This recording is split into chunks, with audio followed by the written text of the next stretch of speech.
नुपुर शर्मा और नवीन जिंदल पर एक्शन लिया और जिस प्रकार से उन्होंने आपत्तिजनक बयान दिए, तो उसको लेकर के एक्शन लिया, तो क्या आप समझते हैं कि सही किया है? बीजेपी और देश के प्रधानमंत्री की सरकार को, नरेंद्र मोदी और उनकी सरकार को 10 दिन लग गए। 10 दिन के बाद उनको ये ख्याल आया कि उनके नेशनल स्पोक्स पर्सन, जो उनके नेशनल एग्जीक्यूटिव कमेटी के मेंबर भी हैं, उन्होंने कुछ ऐसा बात कह दी टाइम्स नाउ के टीवी चैनल पर, जिससे मुसलमानों को, उनके जज्बात को, उनको दिली ठेस हुई। 10 दिन के बाद कैसे ख्याल आया प्रधानमंत्री को, जबकि हर प्राइम टाइम शो लोग बोलते हैं, प्रधानमंत्री खुद बैठकर देखते हैं। तो 10 दिन के बाद बीजेपी रिएक्ट करती है, और कब रिएक्ट करती है? जब देश के वाइस प्रेसिडेंट ख़तर को पहुंच रहे हैं, तो प्लेन में होते हैं, तो उनसे कहा जाता है कि आपका जो बैंक्वेट था वो कैंसिल कर दिया गया है। तो जब देश के वाइस प्रेसिडेंट ख़तर में होते हैं, ख़तर की सरकार हमारे देश के एम्बेसडर को बुलाकर उनसे कहती है कि आप माफ़ी चाहें, क्योंकि बीजेपी के एक स्पोक्स पर्सन ने प्रॉफिट मोहम्मद सल्लल्लाहु अलैहि वसल्लम की शान में बकवास बकी है, झूठ बका है। तो उसके बाद आप देखते हैं कि फ़ौरन बीजेपी हरकत में आती है और बीजेपी अपने नेशनल स्पोक्स पर्सन के ख़िलाफ़ उसको सस्पेंड करती है। मैं देश के प्रधानमंत्री को, जब भिवंडी में मैं जनसभा को एड्रेस कर रहा था, उस वक्त भी प्रधानमंत्री से अपील किया कि आप देश के प्रधानमंत्री हैं, आप अपने नेशनल स्पोक्स पर्सन के ख़िलाफ़ एक्शन लीजिए। ये गलत कहा उन्होंने, मगर देश के प्रधानमंत्री टस से मस नहीं हुए। और 10 दिन के बाद, क्योंकि गल्फ़ कंट्रीज़ में ये मसला बहुत बड़ा हो चुका था, इसलिए हालत मजबूरी में देश के प्रधानमंत्री ने अपने नेशनल स्पोक्स पर्सन के ख़िलाफ़ एक्शन लिया। ये सरासर गलत है। गलत इसलिए है क्योंकि एक्शन तो आपको 10 दिन पहले लेना था। जब मैं बहैसियत एक भारत के इंडियन सिटीज़न के, मेरा मज़हब मुसलमान, मैं मुसलमान हूँ, हम आपसे अपील कर रहे हैं, डिमांड कर रहे हैं कि आप एक्शन लीजिए। अब एक्शन नहीं लेते आप, क्यों एक्शन नहीं लिया आप बताइए देश के प्रधानमंत्री? क्या असदुद्दीन ओवैसी का डिमांड, क्या असदुद्दीन ओवैसी की आवाज़ फॉरेन कंट्री के लीडर से कम है क्या? आप मेरे प्रधानमंत्री हैं, आपको मेरी बात सुननी चाहिए। आप फॉरेन कंट्रीज़ के लीडर्स को खुश करना चाहते हैं, आप उनकी तकलीफ को समझते हैं, हमारी तकलीफ को नहीं समझते। आप कौन समझेगा हमारी दिली तकलीफ को? और तीसरी बात यह है कि ये हमारे एम्बेसडर ख़तर के, वो कब से स्पोक्स पर्सन बन गए बीजेपी के? वो कब से कहना शुरू कर दिए फ्रिंज एलिमेंट? वो क्या, ये भारत की जो हमारे जो MEA का डिपार्टमेंट है, चाइना की तरह अलग है ना। चाइना में तो जो एम्बेसडर होता है वो CPP पार्टी का मेंबर होता है। ये कब से हो गया कि एम्बेसडर अब बीजेपी का मेंबर हो चुका है क्या? एम्बेसडर होता है, MEA के मातहत आता है। ऐसा दिख रहा है कि चाइना का CPP का model Narendra Modi foreign ministry में एक्सटर्नल इंप्लीमेंट कर रहे हैं। फ्रिंज कैसा होगा बताइए? नेशनल स्पोक्स पर्सन है, फ्रिंज कब से हो गया?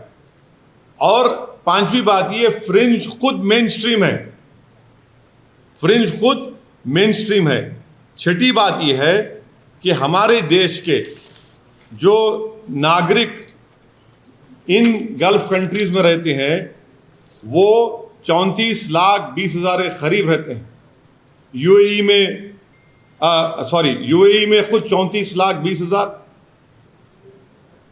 सऊदी अरेबिया में 25 लाख, यूनाइटेड स्टेट्स में 12,80,000, कुवैत में 10,29,000, ओमान में 7 लाख, कतर में 7.5 लाख, नेपाल में 5 लाख, यूनाइटेड किंगडम में 3-3.5 लाख करीब, सिंगापुर में 3.5 लाख, बहरीन में 3,23,000, और जितने टॉप 10 NRI डेस्टिनेशन है उसमें 6 के 6 ये गल्फ कंट्रीज में है। अगर ये गल्फ कंट्रीज में इंडियंस के खिलाफ हॉस्टिलिटी बढ़ जाएगी तो क्या होगा? अगर ये लोग हॉस्टिलिटी शुरू कर देंगे और हेट वायलेंस वहां पर शुरू हो जाएगा इंडियंस के ऊपर, तो कौन जिम्मेदार है? प्रधानमंत्री जी बताइए। और देश को 55% रेमिटेंस यही कंट्री से आता है जिसका मैंने भी नाम लिया। क्या कर रहे हैं? कौन सी फॉरेन पॉलिसी है प्रधानमंत्री जी आपकी? 56 इंच की सीना की फॉरेन पॉलिसी। आपने देश की फॉरेन पॉलिसी को बर्बाद कर दिया। जो डोमेस्टिक हेट पॉलिटिक्स है वो फॉरेन पॉलिसी को आप कन्वर्ट कर दिए उसको, और उसका खैमियाजा हम देख रहे हैं कि कभी ऐसा नहीं हुआ कि देश के एम्बेसडर्स को कंट्रीज बुलाकर कह रहे हैं कि आपने गलत कहा, डिमार्च दे रहे हैं कि आप माफ़ी चाहिए, आप माफ़ी चाहिए। ईरान के फॉरेन मिनिस्टर आइंदा हफ्ते आने वाले हैं। ईरान हमारे देश के एम्बेसडर को बुलाकर बोलता है कि आपने प्रॉफेट मोहम्मद सल्लल्लाहु अलैहि वसल्लम की इंसल्ट की है, माफ़ी चाहिए।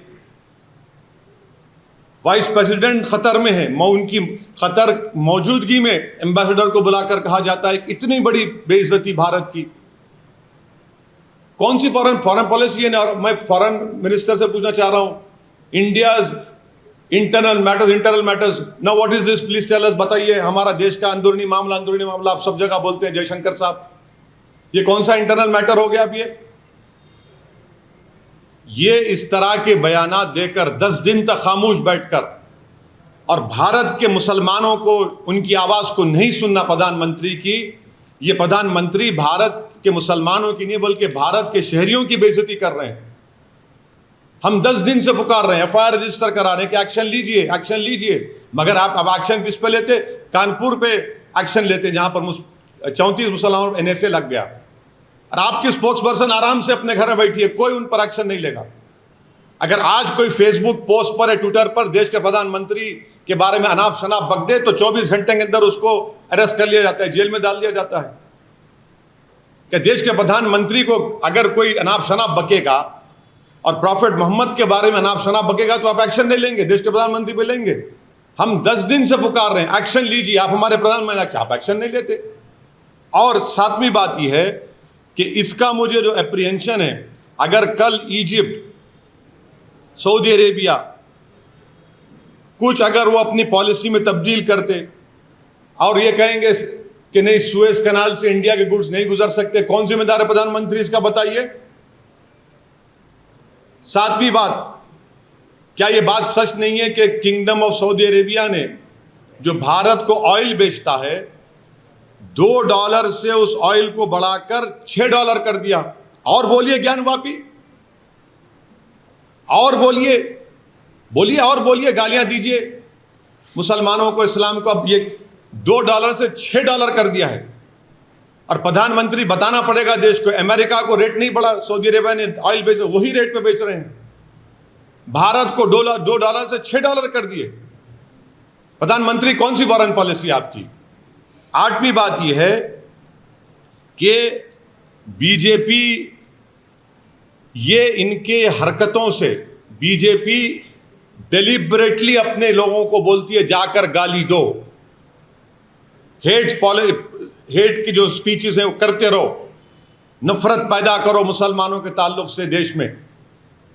और जब मामला गर्म हो जाता है बीजेपी फौरन बोलती है नहीं हम तो माफी चाहते हैं, इनको हटा दिया हमने। क्या सस्पेंशन कोई वजह, अरेस्ट क्यों नहीं किया जाता आपके स्पोक्स पर्सन को? क्या 295 153 IPC नहीं है क्या? वो सिर्फ खाली प्रधानमंत्री के खिलाफ बोले तो होगा?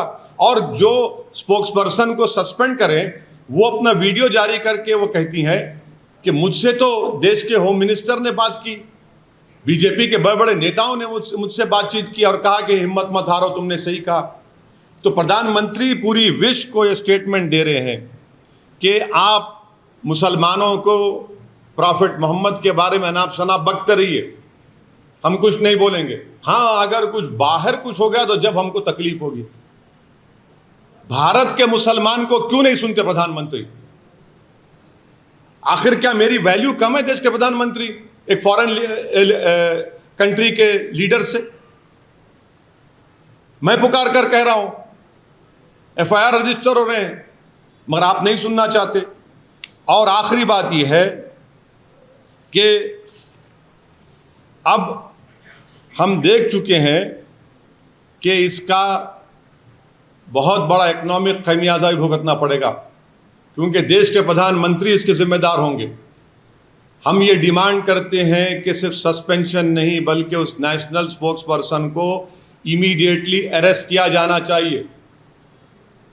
अरेस्ट क्यों नहीं किया जाता? कानपुर में गड़बड़ हुई तो 35 लोगों पर एनए से लग जाता है। वो गड़बड़ नहीं होती अगर आप एक्शन ले लेते हैं अपने नेशनल स्पोक्स पर्सन के ऊपर।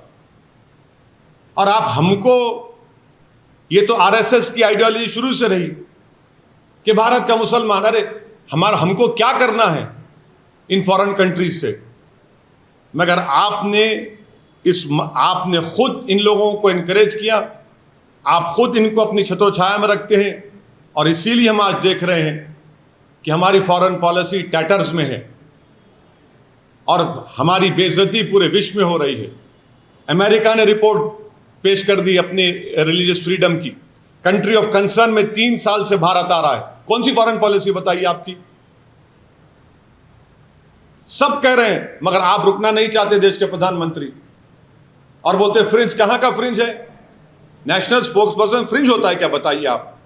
10 दिन के बाद आप रिएक्ट करते हैं, और हम पुकार रहे हैं, कह रहे हैं कि एक्शन लीजिए, नहीं लेंगे आप। और 10 दिन के बाद क्योंकि फॉरेन कंट्रीज में गड़बड़ होना शुरू हो गई तो आप फौरन रिएक्ट करते हैं। इस स्पोक्स पर्सन को अरेस्ट करना चाहिए, उनको जेल को जाना चाहिए, उनके ऊपर जो एफआईआर रजिस्टर किए, ये गवर्नमेंट के इंसाफ का तकाजा है। सिर्फ आप लेटर लिख कर दे देंगे कि आपने पार्टी का पोजीशन ये था, 10 दिन के बाद आपको ये ख्याल आया कि आपके व्यूज पार्टी के पोजीशन से कॉन्ट्री हैं। 10 दिन तक क्या आप सो रहे थे क्या? हमारी तकलीफ आप महसूस नहीं करेंगे? खतर में होगा, ईरान बोलेगा, मस्कत बोलेगा, सऊदी अरेबिया बोलेगा, तो आप हरकत में आएंगे।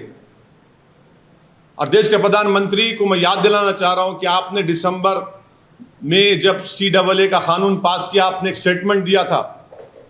आपने कहा था कि मुस्लिम कंट्रीज मुझे बहुत चाहते हैं, तो मुसलमान क्यों डरेंगे भारत के? देश के प्रधानमंत्री, हम भारत के हैं,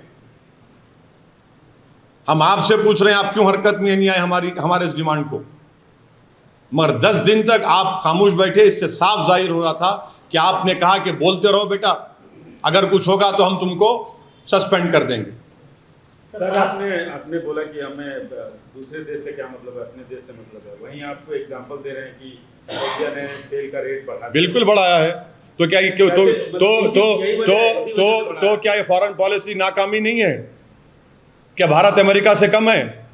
नहीं, आप सारी दुनिया में आप नहीं सुनिए, हम सारी दुनिया में जाकर बोलते हैं हम नहीं सुनेंगे, इनको नहीं सुनेंगे, उनको नहीं सुनेंगे। $2 से $6 कर दिया है सऊदी अरेबिया भारत का तेल। सिर्फ इसी वजह से हो सकता है, हो सकता है ब्लूमबर्ग का आर्टिकल पढ़िए आप, उसमें लिखा गया है कि $2 से $6 कर दिया गया है। अमेरिका को $2 पे, उसी रेट पर, पुराने रेट पर सऊदी अरेबिया बेच रहा है। तो आप ये कहना चाहते हैं कि मुस्लिमों के साथ यहाँ पे हो रहा है, इस वजह से बढ़ा दिया? नहीं, मैं ये कह रहा हूं कि आपकी फॉरेन पॉलिसी जो है बिल्कुल नाकाम फॉरेन पॉलिसी है। कैसे सऊदी अरेबिया हमको $2 से $6 में बेच रहा है, अमेरिका को $2 में बेच रहा है? क्यों भाई? आप खुद कहते हैं ना फॉरेन पॉलिसी चेंज हो गई, हम वो हो गया, ये हो गया, बड़ी बड़ी बातें करते हैं। हमें जवाब दें इसका आप। सर, आप कह रहे हैं कि कंट्री ऑफ कंसर्न में इंडिया का नाम है, तो वो सिर्फ इस वजह से है कि यहाँ की सरकार वैसे कर रही है कि जो डिफरेंट कम्युनिटीज हैं उनके जिम्मेदार अमेरिका से देश के प्रधानमंत्री ने कहा कि हमारे स्ट्रेटेजिक रिलेशनशिप है, अटूट ताल्लुकात हमारे हैं। ये अटूट ताल्लुकात हैं आपके कि 3 साल से इंडिया को कंट्री ऑफ कंसर्न में डाल रहे हैं, 3 साल से। और उसकी वजह आप क्या समझते हैं, क्या है? ये तो सरकार को बताना पड़ेगा। तो आप सरकार को दोष? अरे सरकार, बिल्कुल सरकार को दोष दे रहा हूं। कम्युनिटीज रह रही हैं, मैं देखिए जो कुछ भारत में हो रहा है, क्या आप समझ रहे दुनिया को नहीं मालूम? क्या ये नॉर्थ कोरिया है कि जहाँ पर सब चीज़ बंद है? क्या चाइना है कि वहाँ पर जो कहीं हो रहा है चाइना में बाद में मालूम होता विश्व को 2-3 दिन? ये तो भारत में सब देख रहे हैं, दुनिया देख रही है। 10 दिन से आप खामोश क्यों बैठे इस मामले में? पाकिस्तान के प्रधानमंत्री सुनिए, 10 दिन से देश के प्रधानमंत्री खामोश क्यों बैठे? 10 दिन के बाद आप क्यों रिएक्ट करें, बताओ हमको। 24 घंटे में क्यों रिएक्ट नहीं किया? 48 घंटे में क्यों नहीं किए? 3 दिन में, 4 दिन में, 5 दिन में, 6 दिन में, 7 दिन में, 8वें दिन, 9वें दिन, 10वें दिन करते हैं आप क्यों? 10 दिन में क्या हो गया बताइए आप? अचानक क्या हो गया 10 दिन में? यही तो हम कह रहे हैं कि एज एन इंडियन हम पुकार रहे हैं कि आपकी national spokes person times now के चैनल पर जाकर प्राइम टाइम में रसूलुल्लाह सल्लल्लाहु अलैहि वसल्लम की शान में गुस्ताखी की, बकवास, अनाप शनाप बका, माने जिस चीज हमारे को सबसे ज्यादा प्यारी है हमारे दीन में, आप उन्हीं के बारे में अनाप शनाप बकते हैं और 10 दिन के बाद प्रधानमंत्री कहेंगे।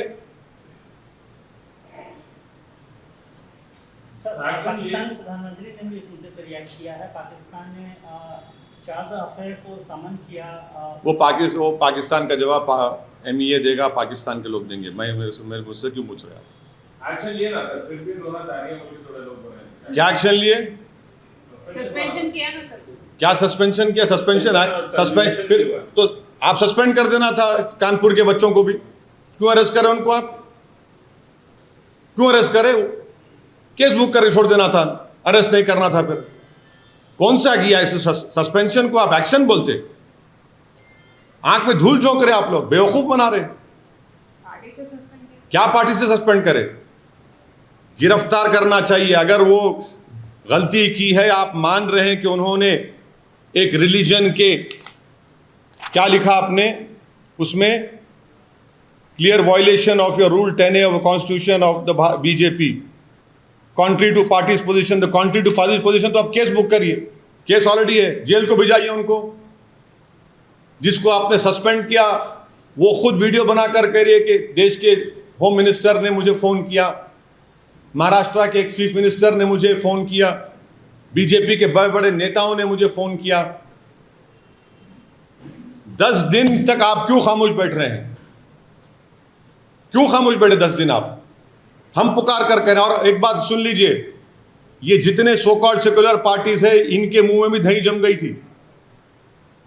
सिर्फ हम ही बोल रहे थे एज अ पॉलिटिकल पार्टी, और केरला में मुस्लिम लीग बोल रही थी पॉलिटिकल पार्टीज का। दूसरे तमाम जो सो कॉल्ड सेक्युलर पार्टी, वो तो बोल ही नहीं रहे थे। बुश नहीं बोल रहे थे, अब बोल रहे हैं कल से। हम तो, आप गवाह हैं मीडिया के लोग, हम तो शुरू दिन से बोल रहे हैं। हैदराबाद में हम लोग जाकर कंप्लेन किए, पूरे उलेमाओं को ऑर्गेनाइजेशन साथ लेकर FIR दर्ज हुआ, मगर पूरे secular party, so called secular parties कल रात से अचानक हरकत में आ गए। सर, दूसरी तरफ नुपुर ने यह भी कहा है कि जब भी शिवलिंग की बात होती है, महादेव की बात होती है, तो काफ़ी उसको नीचा दिखाकर बात करते हैं, शिवलिंग को फवारा बोलते हैं। तो इससे क्या रिलीजियस सेंटिमेंट हर्ट नहीं होते सर? अगर आपको इतना था तो कानून को क्यों इस्तेमाल नहीं करते आप? कानून को क्यों इस्तेमाल नहीं किया आप एक national prime time TV channel पर जाकर अनाप शनाप बकते हैं आप, अनाप शनाप बकते हैं आप कि पहली मर्तबा बोला गया ये जो धर्म संसद में क्या क्या नहीं बका जा रहा है, अभी बका जा रहा है। जिसका जो बेल पर निकला वो शख्स, उसने कल एक वीडियो जारी करके प्रॉफेट मोहम्मद के बारे में फिर अनाप शनाप बका। हर जगह ख्वाजा गरीब नवाज के ऊपर, सुल्तान हिंद पर अनाप शनाप बका जाता है। आप ये समझ रहे हैं कि दुनिया नहीं देख रही है सब चीज़ों को? हमारी डोमेस्टिक पॉलिसी फॉरेन पॉलिसी में रिफ्लेक्ट करना चाह रहे प्रधानमंत्री, ये सबसे बड़ी उनकी नाकामी है।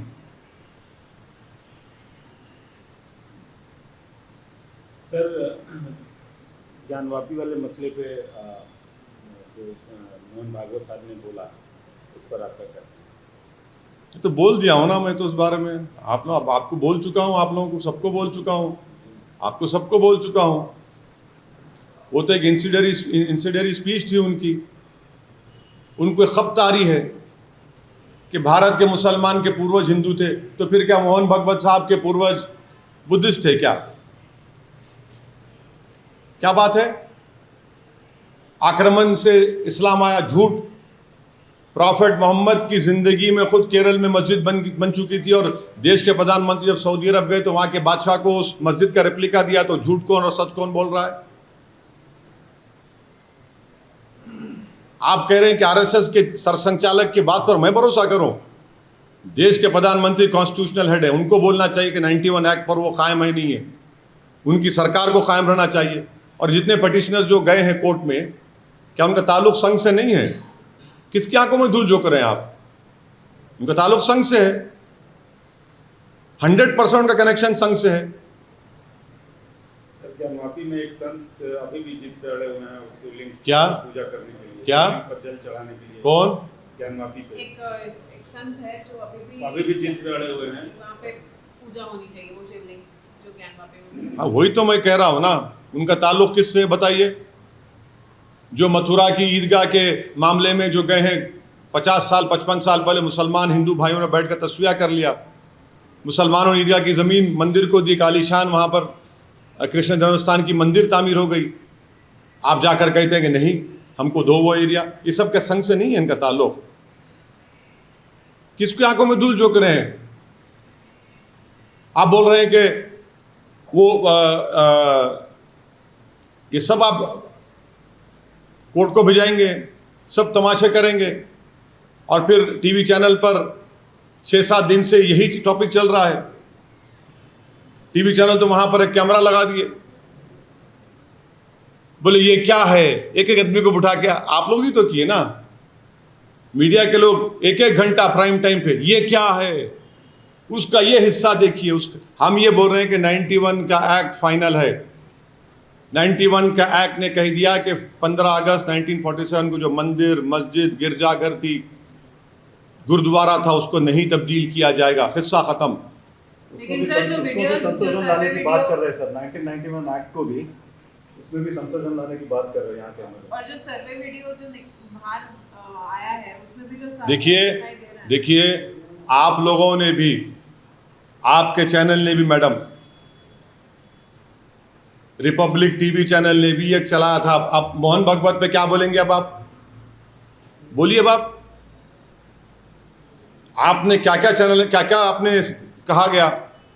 ऐसा दिख रहा था कि कोर्ट आप लोग बन गए, एंकर ऑनरेबल जज बन चुका है। तो आप उनके बयान पे तो सर आपको खुश होना चाहिए। वो बोले क्यों खुश होऊंगा मैं? मैं नहीं, आरएसएस से मेरा आइडियोलॉजिकल डिफरेंस है और रहेगा इंशाअल्लाह ताला। अगर सच बोल रहे हैं तो को इसको अच्छी बात बोल रहे हैं, हर जगह तलाश सुनिए की जरूरत सुनिए, आप सच की बात कर रहे हैं, आप लोग पढ़ते नहीं हैं। आप लोगों को आदत डालना चाहिए, बड़ी हमदर्दी से आपको बोल रहा हूँ। आप बेहतरीन जर्नलिस्ट हैं, आप तमाम लोग। अल्लाह करे कि आपका मुस्तकबिल और रोशन हो, आप बड़े बड़े टीवी चैनल में जाकर काम करें।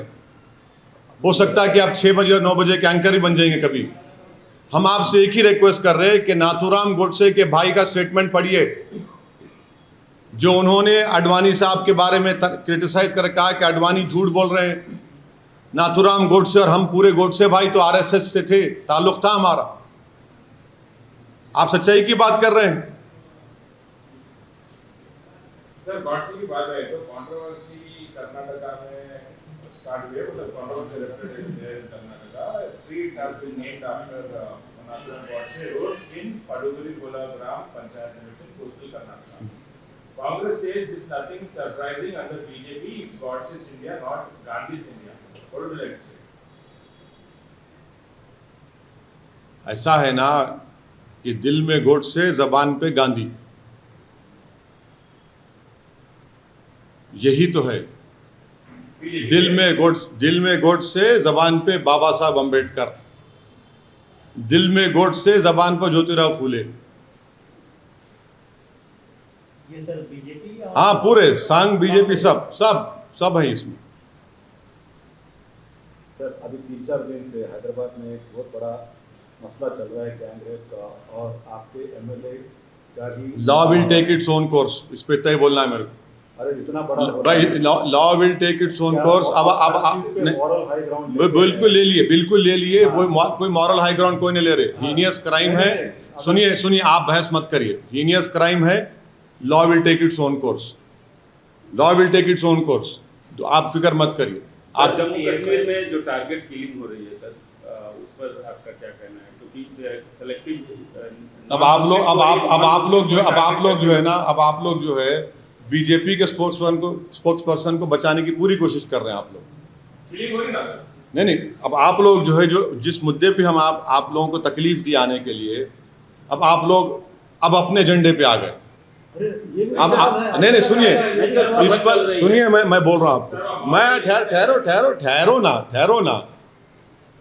इस पर हम बोल चुके हैं। कश्मीरी पंडित के कत्ल के ऊपर, बैंक के मैनेजर के कत्ल पे बोल चुका हूँ, स्कूल की टीचर पर बोल चुका हूँ। आप लोगों के पास मेरा वो वीडियो है। मगर बीजेपी के स्पोक्स पर्सन से तवज्जो हटाना अब आप लोगों का एजेंडा हो सकता है। आप मुझे तो मत इस्तेमाल करिए उसमें, अब मुझे इस्तेमाल मत करिए। आपको दिया गया है पूरा नोट रिपोर्ट दी गई आप लोगों को बोलने के लिए। अब आप पूछते रहो। मैं देश के पसंद नहीं है उसके ऊपर मैं देश के प्रधानमंत्री से सिर्फ यही डिमांड करूंगा कि नेशनल स्पोक्स पर्सन को अरेस्ट किया जाए। नेशनल सुनिए, और कानपुर में NSA लगाए। आप यहां पर क्या कर रहे हैं भाई? यहां पर क्या कर रहे हैं आप? क्या सस्पेंशन पनिशमेंट है? 10 दिन से खामोश थी बीजेपी। पूरे विश्व में देश की बदनामी हो रही है कि वाइस प्रेसिडेंट ऑफ इंडिया हमारे उस कंट्री में और एम्बेसडर को बुलाया जाता है, जो डिप्लोमेटिक लैंग्वेज में कहते हैं डिमार्शे दिया जाता है उनको, और एम्बेसडर साहब स्टेटमेंट देते हैं। कैसे देते हैं स्टेटमेंट? वो फ्रिंज है। अरे आप बीजेपी के नहीं है, आप मिनिस्ट्री ऑफ एक्सटर्नल अफेयर्स से आपका ताल्लुक है। ये क्या CPP का एक मॉडल हो गया क्या यहां पर भारत में? तो सभी मामलों में ऐसा क्यों नहीं सोचते कि law will take its own course? ये एक ही मामले में लॉ विल सुनिए, अब आप बोल दिए ना, लगा तूने केसेस FIR जेल को क्यों नहीं भिजा रहे? फिर उसको अरेस्ट क्यों नहीं कर रहे? अरे जेल को क्यों नहीं भिजा रहे भाई? आप जब सस्पेंड कर रहे हैं किसी को पार्टी से, तो आप मान रहे हैं ना गलती की, तो फिर गलती करे तो फिर केस क्यों नहीं बुक होता? हाँ ठीक है, चलो वो तो आप खुद आप यही दिखाना चाह रहे। फिर ये जो स्टेटमेंट दिए फ्रिंज है, फुला है। हाँ, law will not take its own course because the law is being stopped by the ruling party of India. Law is selectively being used only against dissenters, only against Muslims and Dalits. NSA लग जाता है पत्थर फेंकने वालों पर, so called पत्थर फेंकने वालों पर। कल बदायूं में एक मुसलमान को गोश्त की स्मगलिंग पर उसके रेक्टम में रॉड घुसड़ दिया गया, रेक्टम में, और एक पुलिस वाला सस्पेंड नहीं होता। 307 उसके ऊपर बुक नहीं होता। जिस स्टेट से प्रधानमंत्री MP हैं वहां के उस प्रदेश में होता है ये। क्यों? मुसलमान है। आप उसके रेक्टम में रॉड डाल देते हैं, और उसका वालिद जो है वो खबर खोद के पैसे कमाता। दिल्ली को अस्पताल ले गए, पैसे नहीं तो वापस लेकर आया बदायूं को। वो कौन से इंसाफ की बात कर रहे हैं आप लोग?